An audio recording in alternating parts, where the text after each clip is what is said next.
So now this is already very bad news, right? So you have these utility tokens, you pre-sell a number of outputs. So that seems like, okay, so that seems like a simple enough thing to do.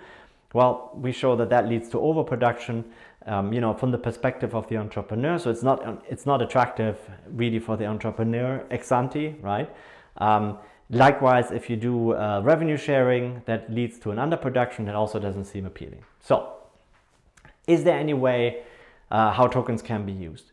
Well, you can actually use tokens if you use them in a clever way. And what you do therefore is, you just think about it, right? You have to combine the two. So remember what you do when you put overproduction in, you shift the marginal demand curve out from the perspective of the entrepreneur.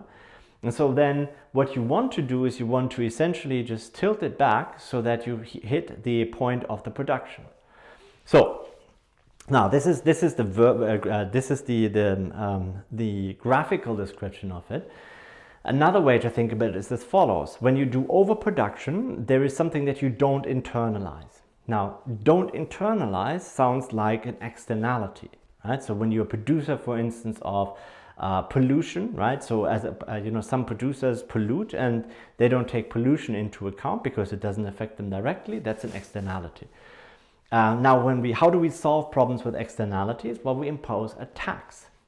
Now, the tax here is, of course, not a tax that the government gets.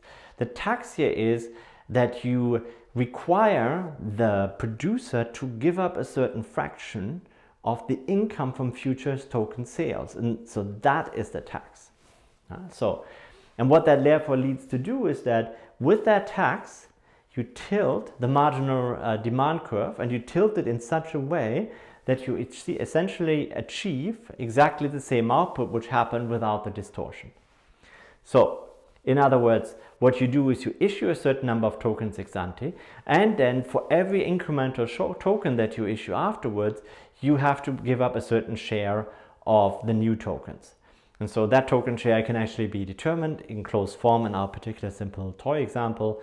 And we can solve the whole model. And what that leads to is exactly the same output that you had under the non-distortion outcome with equity financing.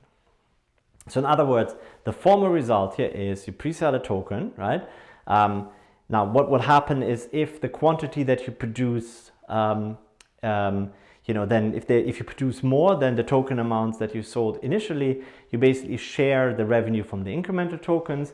If you don't produce, or if the demand is too low, if you produce less than the tokens that you have sold, then you redeem at a certain rate, and the token holders will receive some form of refund, okay, from the remainder of it.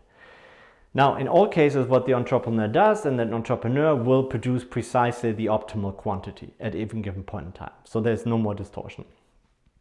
As with equity, the entrepreneur receives the full NPV of the project, and everybody is happy.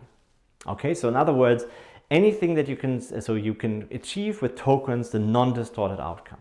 That's the first result of our paper.